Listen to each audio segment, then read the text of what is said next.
నమస్కారం. నా పేరు శ్యామల. వైఎస్ఆర్ కాంగ్రెస్ పార్టీ రాష్ట్ర అధికార ప్రతినిధిగా ఆంధ్రప్రదేశ్లో ఉంటున్నాను. And I feel so proud and honour ఈరోజు రెడ్డి బంధు బెంగళూరు సమావేశానికి ఇక్కడికి వచ్చినందుకు చాలా చాలా హ్యాపీగా ఉంది. ఎందుకంటే Reddy community must unite. This is hard time.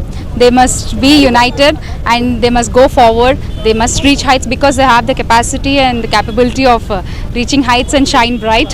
So a small unity is missing all these days with these events like this Reddy Bandhu Samavesal and all. If they must have it regularly, they must meet regularly, and they must grow our community stronger, strongest. And I'm very happy to be here. Thank you. Andhra, Telangana ಮತ್ತು ಕರ್ನಾಟಕ ಎಲ್ಲ ಕಡೆಯಿಂದ ರೆಡ್ಡಿ ಬಂಧುಗಳೆಲ್ಲ ಒಟ್ಟಿಗೆ ಏನು ಬೇರೇನು ವಿಶೇಷ ಇಲ್ಲ, ಒಂದು ವನಭೋಜನ ಅಂತ ಒಂದು ಕಾರ್ಯಕ್ರಮ ಮಾಡಿಕೊಂಡು ಎಲ್ಲರೂ ಕೂಡ ಒಗ್ಗಟ್ಟು ಪ್ರದರ್ಶನ ಮಾಡಿದ್ದಾರೆ. ಭಾಳ ಸಂತೋಷವಾಗುತ್ತೆ. ಎಲ್ಲರೂ ಈ ಥರ ಒಗ್ಗಟ್ಟಿಂದ ಎಲ್ಲರೂ ಮಾತಾಡಿಕೊಂಡು ಅವರ ಕಷ್ಟ ಸುಖಗಳನ್ನ ಹಂಚ್ಕೊಂಡು ಈ ಥರ ಒಟ್ಟಿಗೆ ನೋಡೋದೇ ಒಂದು సంతోష. ಅದನ್ನು ನಾನು ಕೂಡ 1997లో స్థాపించి ఒక మీటింగ్ ఏర్పాటు చేసినప్పుడు ఆ రోజుల్లో ఆడవాళ్ళు రెడ్డి సమాజంలో ఉండే రెడ్డి కుటుంబాల్లో ఉండే ఆడవాళ్ళు బయటకు వచ్చేవాళ్ళు కాదు.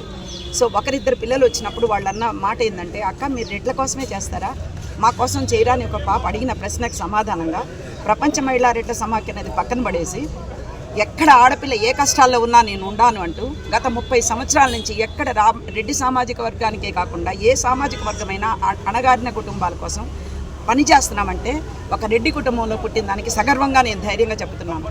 ఈ ప్రెస్ ముందు ఒకటే, ఎక్కడ ఎవరు కూడా ఏ ప్రభుత్వ సహాయం కానీ ఒక NGOల ಸಹಾಯ కానీ తీసుకోకుండా ಸ್ವತಂತ್ರಂగా ನಮ್ಮ ಹೆಸರು ಕೃಷ್ಣಾರೆಡ್ಡಿ ಅಂತ. ಕರ್ನಾಟಕ ರೆಡ್ಡಿ ಜನಸಂಘದಲ್ಲಿ ನಿರ್ದೇಶಕರಾಗಿದ್ದೀನಿ. ಸುಮಾರು 3 ಬಾರಿ 4 ಬಾರಿ ನಾನು ಈ ರಾಜ್ಯದಲ್ಲಿ ಎಲ್ಲ ಓಡಾಡಿ ನನ್ನ ಕಂಟಿನ್ಯೂ ಆಗಿ ನನಗೆ ಮಾಡ್ಕೊಂಡು ಬಂದಿದ್ದಾರೆ ನಿರ್ದೇಶಕರಾಗಿ. ನಮ್ಮ ಕುಟುಂಬ ಎಲ್ಲ ರೆಡ್ಡಿ ಪದಾಧಿಕಾರಿಗಳಿಗೂ ಎಲ್ಲ ರೆಡ್ಡಿಯ ಶಾಸಕರಿಗೂ ಸಚಿವರುಗಳಿಗೂ ನಾನು ವಿಶೇಷವಾಗಿ ಅಭಿನಂದನೆಗಳು ಸಲ್ಲಿಸ್ತಾ ಇದ್ದೇನೆ. ಇಡೀ ಕರ್ನಾಟಕದಲ್ಲಿ ಕುಪೇಂದ್ರ ರೆಡ್ಡಿ ಇರ್ಬೋದು, ರಾಮಲಿಂಗಾರೆಡ್ಡಿ ಇರ್ಬೋದು, ನಮ್ಮ ವಿಶ್ವನಾಥ್ ಇರ್ಬೋದು, ಸತೀಶ್ ರೆಡ್ಡಿ ಅವರು ಇರ್ಬೋದು, ಎಲ್ಲ ಕುಪೇಂದ್ರ ರೆಡ್ಡಿ ಅವರು, ನಮ್ಮ ರಾಮಮೂರ್ತಿ ಅವರು, ಇವರೆಲ್ಲ ನಿಂತ್ಕೊಂಡು ವಿಶೇಷವಾಗಿ ನಮ್ಮ ಸಮಾಜದ 100 ವರ್ಷ ಸಾಧನೆ ಕೂಡ ಮಾಡ್ತಾ ಇದ್ದಾರೆ. ಏನಂದರೆ 100 ವರ್ಷ ಆಯಿತು ರೆಡ್ಡಿ ಜನಸಂಘ ಸ್ಥಾಪನೆ ಆಗಿ. ಇವತ್ತವರೆಗೂ ನಮ್ಮ ಇದರಲ್ಲಿ ಎಲೆಕ್ಷನ್ ಇಲ್ಲ. ಎಷ್ಟೋ 30,000 ಜನ ಸದಸ್ಯರಿರ್ಬೋದು, 4 ಲಕ್ಷ ರೂಪಾಯಿ, 40 ಲಕ್ಷ ಜನ ಸದಸ್ಯರಿದ್ದಾರೆ ಇಡೀ ರಾಜ್ಯದಲ್ಲಿ ರೆಡ್ಡೀಸು. ಇವತ್ತುವರೆಗೂ ನಮ್ಮ ರೆಡ್ಡಿ ಸಮಾಜದಲ್ಲಿ ಎಲೆಕ್ಷನ್ನೇ ನಡೆದಿಲ್ಲ. ಇದು ಈ ಡಿಸೆಂಬರ್ಗೆ 100 ವರ್ಷ ತುಂಬುತ್ತಾಯಿತು. ಅದಕ್ಕೆ 100 ವರ್ಷ ಇವಾಗ ಈ ಸೆಲೆಬ್ರೇಷನ್ಸು ಈ ಡಿಸೆಂಬರಲ್ಲಿ ನಾವು ಮಾಡ್ತಾ ಇದ್ದೇವೆ. ನಾವು ಅಂದರೆ ಇಡೀ ನಮ್ಮ ಸಮಾಜದವರೆಲ್ಲ ಸೇರಿ ಮಾಡ್ತಾ ಇದ್ದೇವೆ.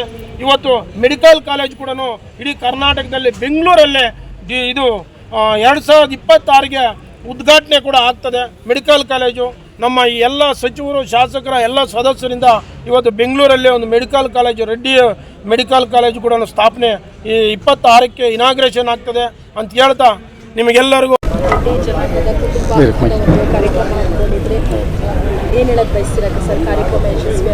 ಇದೇ ಪ್ರಪ್ರಥಮ ಬಾರಿಯಾಗಿ ನಮ್ಮ ಕಂಟ್ರಿ ಕ್ಲಬ್ದಲ್ಲಿ ರೆಡ್ಡಿ ಜನಾಂಗದ ಒಂದು ಔತಣ ಕೂಡ ಇಟ್ಕೊಂಡಿದ್ವಿ. ಪಾರ್ಟಿಗಳಿಗೆ ಅತೀತವಾಗಿ ಯಾವ ಪಾರ್ಟಿಯನ್ನು ನಾವು ಕರೆದಿಲ್ಲ. ಎಲ್ಲ ಪಾರ್ಟಿಯಿಂದನೂ ಬಂದಿದ್ದಾರೆ. BJP ಆಗಿರ್ಬೋದು, ಕಾಂಗ್ರೆಸ್ ಆಗಿರ್ಬೋದು, YSRCP ಆಗಿರ್ಬೋದು, ಎಲ್ಲ ಪ್ರಮುಖರು ಬಂದಿದ್ರು. ಇವತ್ತು ಪ್ರತಿಯೊಬ್ಬರು ಬಂದರು. ತುಂಬ ಸಂತೋಷದಿಂದ ಸಡಗರದಿಂದ ಎಲ್ಲ ಒಟ್ಟುಗೂಡಿ ಇವತ್ತು ಕಾರ್ಯಕ್ರಮವನ್ನು ಯಶಸ್ವಿ ಮಾಡಿದ್ದಾರೆ. ಒಳ್ಳೆಯ ಇವರಿಗೆ ವಿಧವಾದ ಭೋಜನ ಕೂಡ ಮಾಡಿದ್ವಿ. ಎಲ್ಲ ತುಂಬ ಸಂತೋಷಪಟ್ಟಿದ್ದಾರೆ. ಫಸ್ಟ್ ಟೈಮ್ ಮಾಡಿರೋದು ಇದು ನಾವು ಈ ಕಡೆ ಬೆಂಗಳೂರು, ನಾರ್ತ್ ಬೆಂಗಳೂರು ಭಾಗದಲ್ಲಿ. ಇದೇ ರೀತಿ ಇನ್ನು ಮುಂದೆ ಮುಂದುವರಿಸ್ಕೊಂಡು ಹೋಗ್ತೀವಿ. ನಮಗೆ ಇವತ್ತು ಎಲ್ಲರೂ ತುಂಬ ಪ್ರೋತ್ಸಾಹ ಕೊಟ್ಟಿದ್ದಾರೆ. ಇದೇ ರೀತಿಯಾಗಿ ಮಾಡಬೇಕು, ನಾವು ಖಂಡಿತವಾಗಿ ನಿಮಗೆ ಎಲ್ಲ ಸಪೋರ್ಟ್ ಮಾಡ್ತೀವಿ, ನಾವು ನಮ್ಮ ಕೈಲಾಗಿದ್ದು ಅಂಥೇಳಿ ಎಲ್ಲರೂ ಅವರ ಹೇಳಿದ್ದಾರೆ ನಮಗೆ. ಸೊ ಇದೇ ರೀತಿ ಮುಂದುವರಿಸ್ಕೊಂಡು ಹೋಗ್ತೀವಿ. ಬಂದಿದ್ದಾರೆ. ಅಲ್ಲಿ ರಾಪ್ತಾಡುವಿಂದ MLA ಅವರು ಬಂದಿದ್ದರು.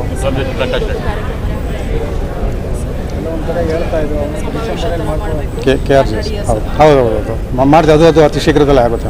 ಅದು ಕೂಡ ಹೌದು. ನಮ್ಮ ರೆಡ್ಡಿ ಜನಾಂಗಕ್ಕೆ ಅದು ತುಂಬ ಹೆಮ್ಮೆಯ ವಿಷಯ. ಅದು ತಮಿಳುನಾಡು ಆಗಿರ್ಬೋದು, ಆಂಧ್ರ ಆಗಿರ್ಬೋದು, ಕರ್ನಾಟಕ ಆಗಿರ್ಬೋದು, ಎಲ್ಲ ಕಡೆಯೂ ರೆಡ್ಡಿ ಜನಾಂಗದ ಮುಖ್ಯಮಂತ್ರಿಗಳೇ ಆಗಿದ್ದಾರೆ. ಫಸ್ಟ್ ಆ್ಯಂಡ್ ಫಾರ್ಮೋಸ್ಟ್ ರೆಡ್ಡಿ ಜನಾಂಗದವರು ಆಗಿರೋ ಮುಖ್ಯಮಂತ್ರಿಗಳು. ಅದು ಎಲ್ಲೋ ಒಂದು ರೀತಿಯಲ್ಲಿ ಈಗ ಬರ್ತಾ ಇದ್ದ ಈ ಪ್ರೆಸೆಂಟ್ ಸೆನಾರಿಯೋದಲ್ಲಿ ಸ್ವಲ್ಪ ರೆಡ್ಡಿ ಜನಾಂಗದನ್ನ ಹಿಂದೆ ಇಟ್ಟಿದ್ದಾರೆ ಅನ್ನೋದೊಂದು ಭಾವನೆ ಆಗಿದೆ ನಮಗೂ. ಅದಕ್ಕೋಸ್ಕರ ನಮ್ಮ ಒಂದು ಐಕ್ಯತೆಯನ್ನು ಇವತ್ತಿನ ದಿನ ತೋರಿಸ್ತಾ ಇದ್ದೀವಿ. ಸೊ ಮುಂದಿನ ಬರೋ ದಿನಗಳಲ್ಲಿ ನಮ್ಮ ರೆಡ್ಡಿ ಜನಾಂಗದಿಂದ ಇಲ್ಲೂ ಒಬ್ಬ CM ಆಗಬೇಕಂತ ನಮ್ಮೆಲ್ಲರಿಗೂ ಪ್ರಬಲ ಆಕಾಂಕ್ಷೆ ಇದೆ. ಅದಕ್ಕೋಸ್ಕರ ನಾವು ಇವತ್ತಿಂದನೇ ಎಲ್ಲನೂ ಕೆಲಸ ಮಾಡ್ತಾ ಇದ್ದೀವಿ. Thank you madam. మనం రెడ్డిలు అంటే ప్రతి ఒక్కరికి తెలుగు వచ్చే వస్తుంది, కానీ మనం బెంగళూరు వచ్చేటప్పుడు కన్నడ నేర్చుకుంటాము. మన మదర్ టంగ్ తెలుగు. మనం రెడ్డిలు ఇంత గ్రాండ్గా ఈ ఫంక్షన్ చేసి మనమంతా చేరిండేది చాలా సంతోషము. ఈ తర ఫంక్షన్స్ మనం 6 నెలలకి 3 నెలలకి చేసి మనం ఎందుకు వచ్చినారు ఏముందంటే మన ఎక్కడ ఉన్న రెడ్డిస్ అంతా ఒకటిగా ఉండాలని ఈ ప్రోగ్రాం పెట్టి గెట్ టుగెదర్ కింద ప్రోగ్రాం పెట్టి అందరూ టోటల్ బెంగళూరులో బెంగళూరు అందరికీ కలిపి నార్త్ రెడ్డి కమ్యూనిటీస్ వాళ్ళు కలిపి ప్లస్ ఆంధ్ర వాళ్ళు అంతా కలిపి ఆంధ్ర, కర్ణాటక, తెలంగాణ అందరూ యూనిటీగా ఉండాలి ప్రోగ్రాం. ఏదైనా సమస్య వచ్చినా మాకు కావాల్సిన అందరం అనుకూలంగా ఉండేదానికనే ఈ ప్రోగ్రాం పెట్టుకున్నాం. ఇప్పుడు జస్ట్ ఆంధ్ర నుంచి వైఎస్ఆర్సీపీ వాళ్ళు కూడా వచ్చారు. వచ్చిన దానివల్ల మీటింగ్ కొంచెం అట్లా ఇదైపోయింది దాంట్లో ఇట్లా. కానీ యాక్చువల్ ప్రోగ్రామ్ అయితే రెడ్డి కమ్యూనిటీస్. నా పేరు వెంకట్రామ్ రెడ్డి, ఎస్వి రెడ్డి అంటారు. బెంగళూరులో నేను ఇక్కడే ఉంటాను. అట్లా నేను నార్త్ బెంగళూరులో కలిపి సంఘం తరఫున నార్త్ బెంగళూరు ఇంత మునుపు వేరే రెడ్డి సంఘాలు కూడా అక్కడ రెడ్డి జనసంఘం మాదే ఉంది. అక్కడంతా మేము కూడా మెంబర్సే. కానీ ఇక్కడ దగ్గరగా కొన్ని వేల మంది రెడ్లు ఉన్నారు. వాళ్ళందరినీ కూడా ఒక తాటిపైకి తీసుకొచ్చి అందరినీ ఒక గ్రూప్గా తయారు చేసి ఎవరికి ఏ కష్టం వచ్చినా ఒకరికొకరు సహకరించుకుంటూ పోవాలని, మరి ఏదైనా అంటే ఒక్కొక్కరికి సమస్య ఇక్కడికి వచ్చారు పేదవారు ఉంటారు మా రెడ్డీస్, వాళ్ళకి అన్ఎక్స్పెక్టెడ్గా ఆరోగ్యం బాగాలేక ఉంటుంది, మేము ఆర్థికంగా తోడ్పాటు అందిస్తాం. ఫీజులు ఎవరికైనా కట్టలేక చదువులు నిలిచిపోతాయి, వాళ్ళకు కూడా ఫీజులకు మేము ఎంకరేజ్ చేస్తాం. ఉండే వాళ్ళందరూ కొంచెం ఫండ్ వసూలు చేసి, ఇంకా పేద పిల్లలు పెళ్ళిళ్ళు కావాలని ఉంటారు, వాళ్ళకు కూడా మేము పెళ్ళిళ్ళు కూడా చేసేదానికి